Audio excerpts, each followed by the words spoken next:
双语音标领航，注音阅读启蒙，叶兴阳有声读物。Alexandria and Her Schools by Charles Kingsley. Preface.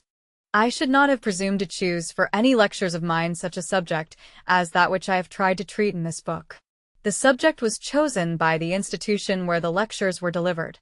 Still less should I have presumed to print them of my own accord, knowing how fragmentary and crude they are. They were printed at the special request of my audience.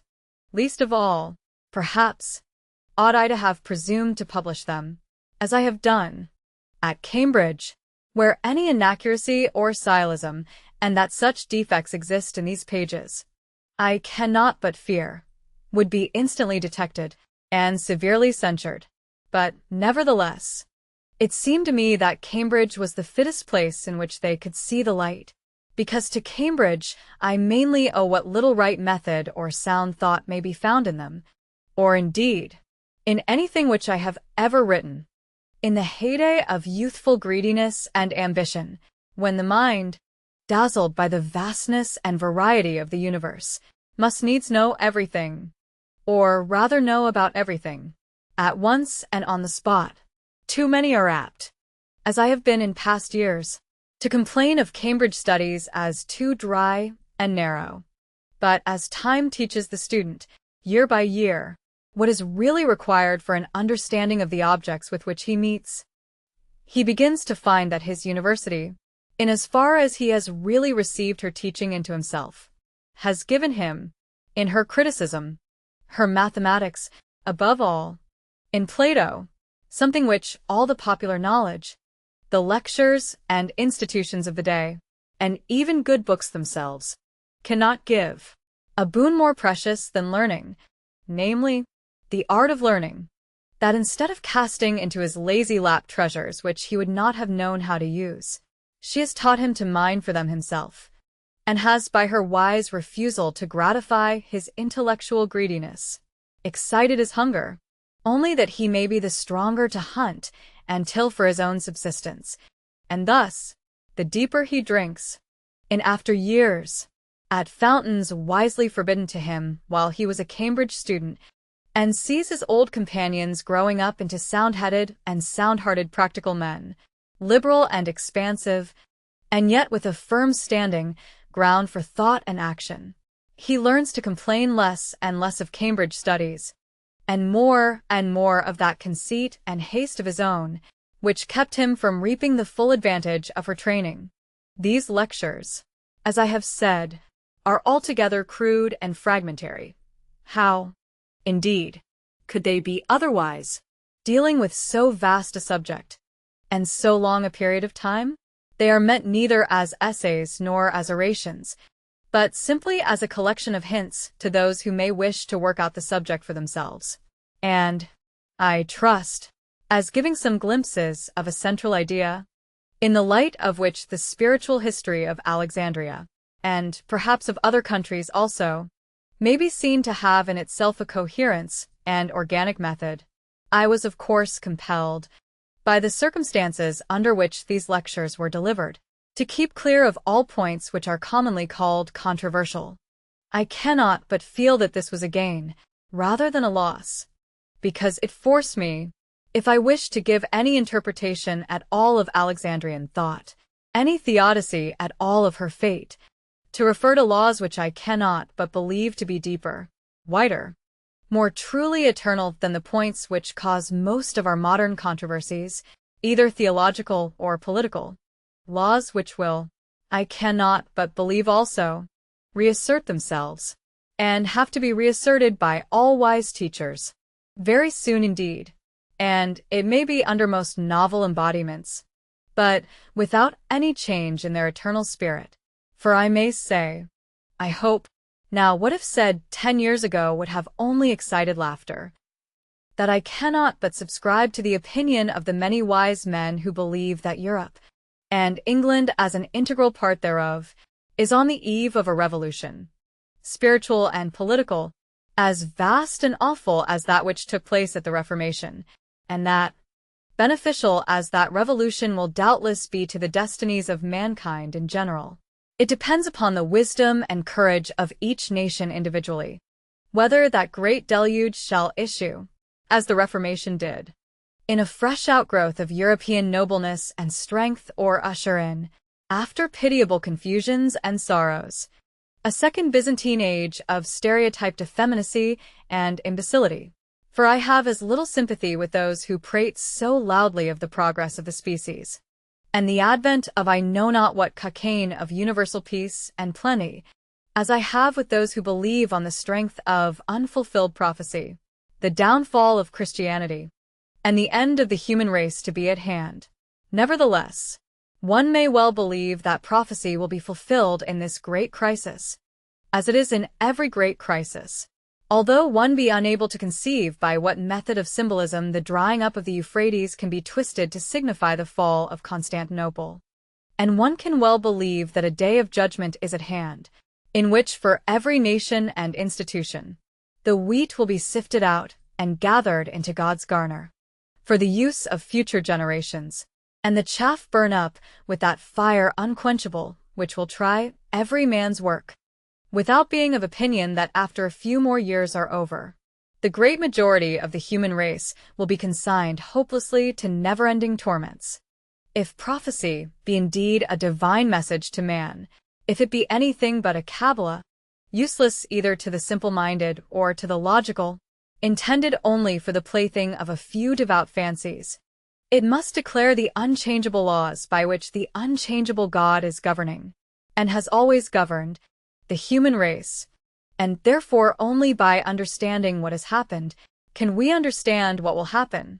Only by understanding history can we understand prophecy, and that not merely by picking out too often arbitrarily and unfairly a few names and dates from the records of all the ages,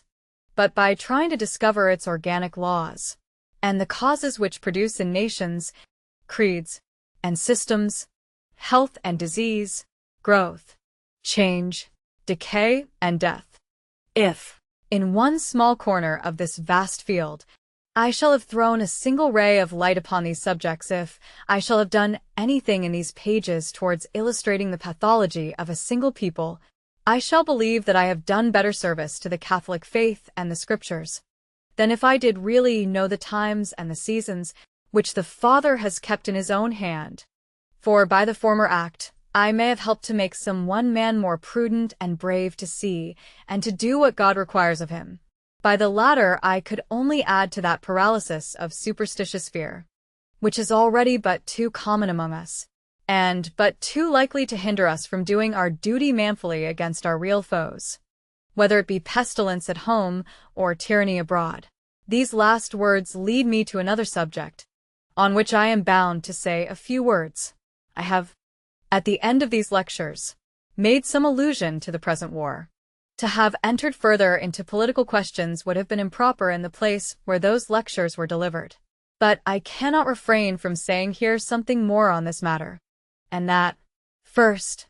because all political questions have their real root in moral and spiritual ones, and not, as too many fancy, in questions merely relating to the balance of power or commercial economy, and are, the world being under the guidance of a spiritual, and not a physical being, finally decided on those spiritual grounds, and according to the just laws of the kingdom of God, and, therefore, the future political horoscope of the East depends entirely on the present spiritual state of its inhabitants, and of us who have, and rightly, taken up their cause. In short, on many of those questions on which I have touched in these lectures. And next, because I feel bound,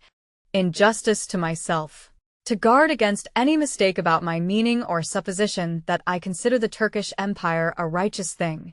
or one likely to stand much longer on the face of God's earth. The Turkish Empire, as it now exists, seems to me an altogether unrighteous and worthless thing. It stands no longer upon the assertion of the great truth of Islam, but on the merest brute force and oppression. It has long since lost the only excuse which one race can have for holding another in subjection, that which we have for taking on ourselves the tutelage of the Hindus, and which Rome had for its tutelage of the Syrians and Egyptians, namely, the governing with tolerable justice those who cannot govern themselves, and making them better and more prosperous people, by compelling them to submit to law. I do not know when this excuse is a sufficient one. God showed that it was so for several centuries in the case of the Romans. God will show whether it is in the case of our Indian Empire. But this I say, that the Turkish Empire has not even that excuse to plead, as is proved by the patent fact that the whole East, the very garden of the Old World, has become a desert and a ruin under the upas blight of their government. As for the regeneration of Turkey, it is a question whether the regeneration of any nation which has sunk, not into mere valiant savagery, but into effete and profligate luxury, is possible. Still more, is it a question whether a regeneration can be effected, not by the rise of a new spiritual idea, as in the case of the Quraysh, but simply by more perfect material appliances and commercial prudence. History gives no instance, it seems to me, of either case, and if our attempt to regenerate Greece by freeing it has been an utter failure, much more, it seems to me, would any such attempt fail in the case of the Turkish race. For what can be done with a people which has lost the one great quality, which was the tenure of its existence? Its military skill? Let anyone read the accounts of the Turkish armies in the 15th, 16th, and 17th centuries, when they were the tutors and models of all Europe in the art of war, and then consider the fact that those very armies require now to be officered by foreign adventurers, in order to make them capable of even keeping together, and let him ask himself seriously whether such a fall can ever be recovered, when, in the age of Theodosius, and again in that of Justinian, the Roman armies had fallen into the same state, when the Italian legions required to be led by Stilicho the Vandal, and the Byzantine by Belizer the Sclav and Narses the Persian. The end of all things was at hand, and came, as it will come soon to Turkey. But if Turkey deserves to fall, and must fall, it must not fall by our treachery. Its sins will surely be avenged upon it. But wrong must not avenge wrong, or the penalty is only passed on from one sinner to another. Whatsoever element of good is left in the Turk, to that we must appeal, as our only means, if not of saving him, still of helping him to a quiet euthanasia,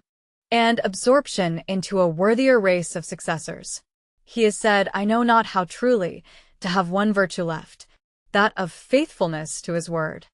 Only by showing him that we too abhor treachery and bad faith, can we either do him good, or take a safe standing ground in our own peril. And this we have done, and for this we shall be rewarded. But this is surely not all our duty. Even if we should be able to make the civil and religious freedom of the Eastern Christians the price of our assistance to the Mussulman, the struggle will not be over. For Russia will still be what she has always been, and the Northern Anarch will be checked, only to return to the contest with fiercer lust of aggrandizement, to enact the part of a new Macedon against a new Greece, divided, not united,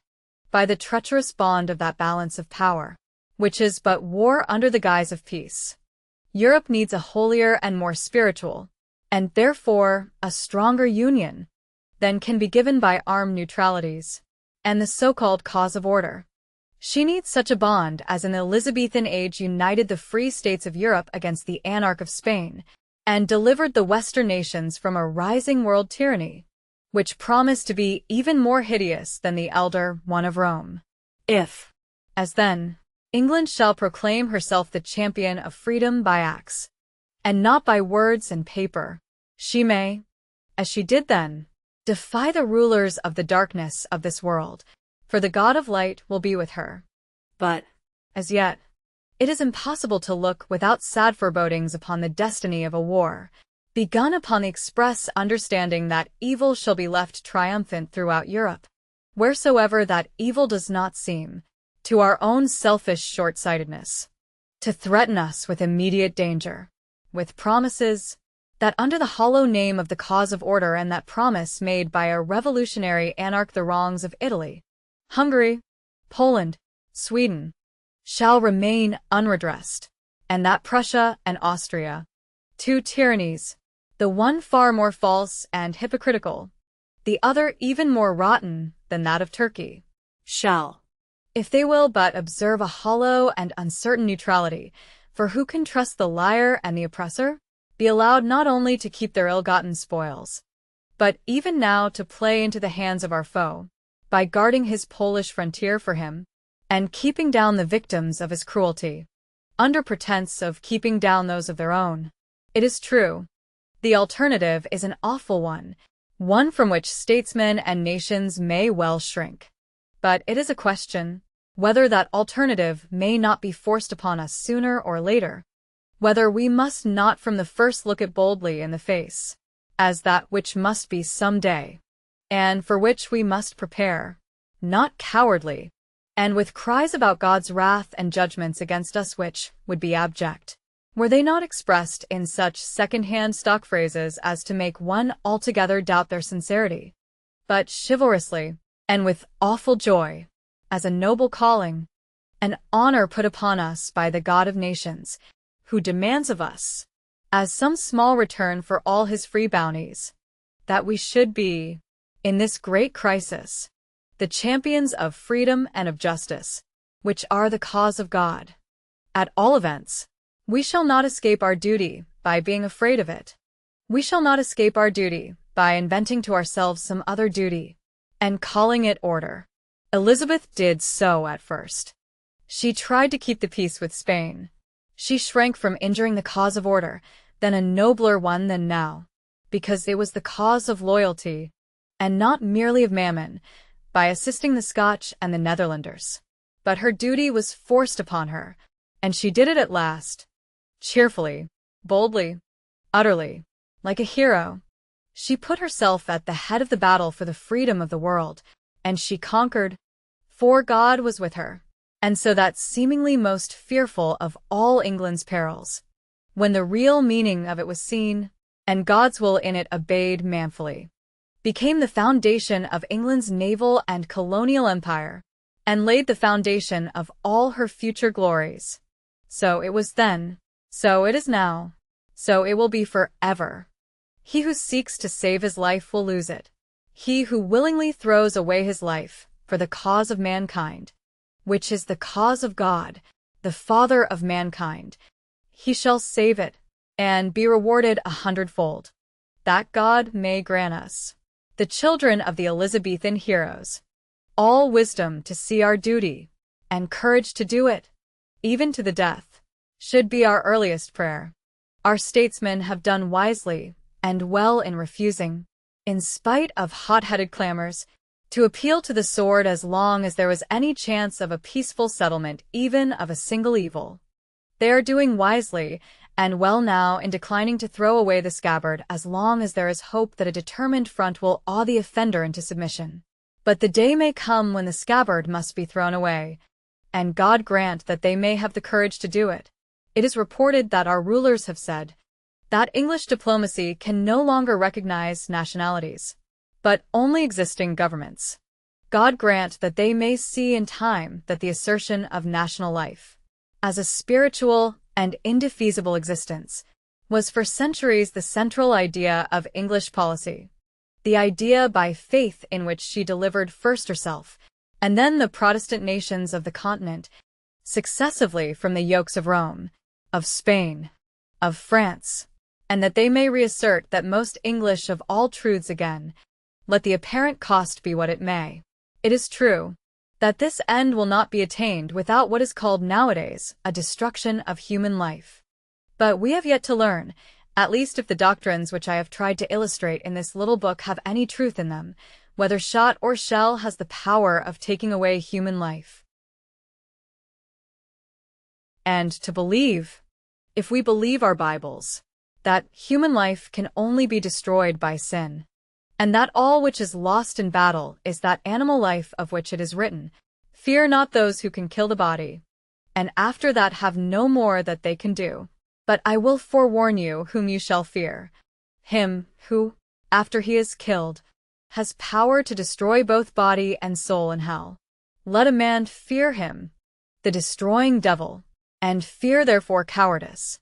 disloyalty, selfishness, sluggishness, which are his works, and to be utterly afraid of which is to be truly brave. God grant that we of the clergy may remember this during the coming war, and instead of weakening the righteous courage and honor of our countrymen by instilling into them selfish and superstitious fears, and a theory of the future state which represents God, not as a savior, but a tormentor, may boldly tell them that he is not the God of the dead but of the living, for all live unto him, and that he who renders up his animal life as a worthless thing, in the cause of duty, commits his real and human life, his very soul and self, into the hands of a just and merciful Father, who has promised to leave no good deed unrewarded, and least of all that most noble deed, the dying like a man for the sake not merely of this land of England, but of the freedom and national life of half the world. Lecture I. The Ptolemaic Era. Before I begin to lecture upon the physical and metaphysical schools of Alexandria, it may be better, perhaps, to define the meaning of these two epithets. Physical, we shall all agree, means that which belongs to Greek text, physis, natura, nature, that which Greek text, phytai, nascitur, grows, by an organic life, and therefore decays again, which has a beginning, and therefore, I presume, an end. And metaphysical means that which we learn to think of after we think of nature, that which is supernatural, in fact, having neither beginning nor end, imperishable, immovable, and eternal, which does not become, but always is. These, at least, are the wisest definitions of these two terms for us just now, for they are those which were received by the whole Alexandrian school, even by those commentators who say that Aristotle, the inventor of the term metaphysics, named his treatise so only on account of its following in philosophic sequence his book on physics. But, according to these definitions, the whole history of Alexandria might be to us, from one point of view, a physical school, for Alexandria, its society and its philosophy, were born, and grew, and fed, and reached their vigor, and had their old age, their death, even as a plant or an animal has, and after they were dead and dissolved, the atoms of them formed food for new creations, entered into new organizations, just as the atoms of a dead plant or animal might do. Was Alexandria, then, from beginning to end, merely a natural and physical phenomenon? It may have been, and yet we cannot deny that Alexandria was also a metaphysical phenomenon, vast and deep enough, seeing that it held for some 1800 years a population of several 100,000 souls, each of whom, at least according to the Alexandrian philosophy, stood in a very intimate relation to those metaphysic things which are imperishable and immovable and eternal, and indeed, contain them more or less, each man, woman, and child of them in themselves, having wills, reasons, consciences, affections, relations to each other, being parents, children,